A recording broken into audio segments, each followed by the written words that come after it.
Asperger's syndrome is one of those hard-to-define disorders. It's a form of autism that affects a person's social skills. People with the disorder often focus on one thing or have a particular skill. John Elder Robison was not diagnosed until he was 40, and now he has a book, Look Me in the Eye, My Life with Asperger's. And John Elder Robison is here. Welcome, John. Thanks for having me. You talk right in the beginning about how much you remember in detail about your childhood, and you do. I mean, you spell it all out.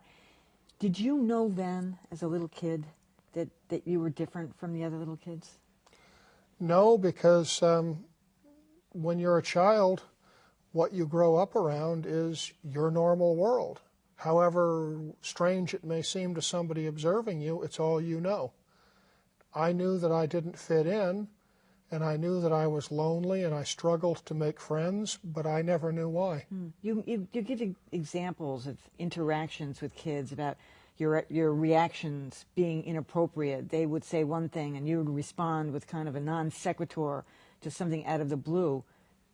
At what point did you realize that that wasn't logical, even the term you use here? When I was about 10 years old, I figured out that when a kid came up to me and said, "Look at my new truck," the appropriate response was not, "I just rode a horse." I finally figured out that I needed to respond in a way that made sense. And I figured that out all by myself. Some kids with Asperger's don't.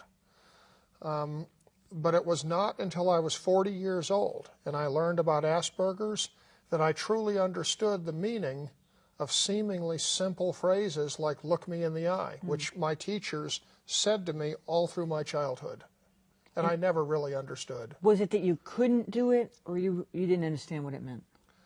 I really didn't understand what it meant, because I thought when they said "look me in the eye" and I'd glance up and I'd look back down, I thought, I did it. Okay. And I never got that. Yeah. And, I mean, you've got a fascinating social situation here, because your brother, Austin Burroughs, is 8 years younger than you, and you talk about him, and he's the one who wrote, of course, Running with Scissors. And he looked at you. I mean, you were his everything at some point, and he didn't realize you were different. I mean, he says you grew up in two different families, that your parents were loving and nurturing and a happy couple, and by the time he was born, 8 years later, your mother had mental illness, your father had alcoholism, and he was a desperate and lonely little boy. Do you recognize now, and now you're close to him, how different lives you lived? It's kind of sad, because when I think about my brother's childhood and my childhood, I realize that when I was young, there were actually plenty of good times with my parents and me. I don't think there were very many good times left when my brother was young, because my parents' marriage was falling apart and my mother was sick and my father's troubles with liquor. So he's right. Yeah, it was a different world that he grew up into. Why do you think people are so fascinated now by this? Your book is already on the bestseller list. I mean, we had this horrible incident out at Sudbury High where a boy was accused of killing another boy, and they said he had Asperger's. Not that there's necessarily an association there, but why are people fascinated with this?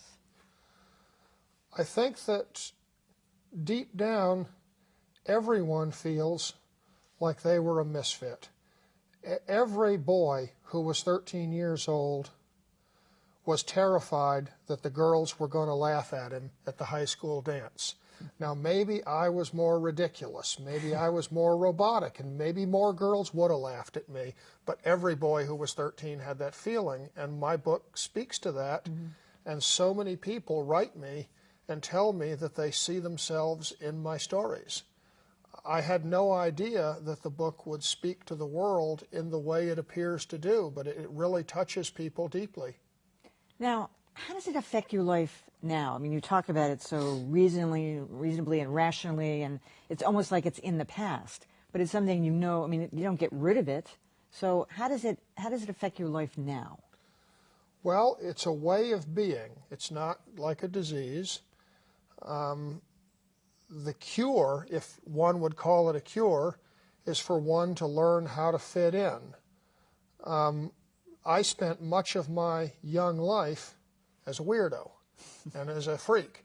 And now, having learned what I need to do to fit in, I'm just pleasantly eccentric, and that's a tremendous, tremendous improvement. That's an asset, yeah. Oh, absolutely. It's something that any young person can aspire to. You had a real deftness, a touch for electronics, and you parlayed, you were in a rock band, for heaven's sakes, then electronics, and then toys, Milton Bradley. But you say at some point you hit a ceiling. Like, was that because you were different, and they said, you know what, this guy's never going to be, a white-collar manager? What was it? Well, when I worked in electronics, I started out in creative work, like when I made guitars for Kiss and I made sound equipment for Pink Floyd's sound company. That was creative work, and I did very, very well at that. When I took a regular job and I did well, they promoted me, and all of a sudden they made me a manager. But I wasn't a manager. I'm a creative person. And being a manager required me to read body language, which I couldn't do, understand subtleties of conversations, which I just took literally, be able to be friendly and personable, and I didn't have those skills. A lot of people don't.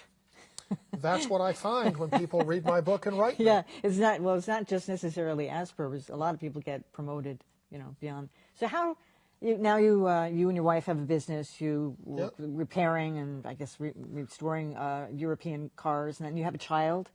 Is there a genetic component to it? I think there is. I think that my son, who's 17, has some of my Aspergian tendencies, but he's got much more social skill than I did. And I think that you can see some of my traits in both my mother and my father. So you think, looking back, maybe one, if not both of them, had it? I think that they might have had elements of it, and when combined together into a child, the result was me. But then there's my brother with the same genetic material, and he's weird in his own way, but he's not Aspergian. Yeah. So you just don't know how it'll come out with kids. Yeah. Well, the book is great. It's really well written, and it really just pulls you right in. So I can see why it's on the bestseller list.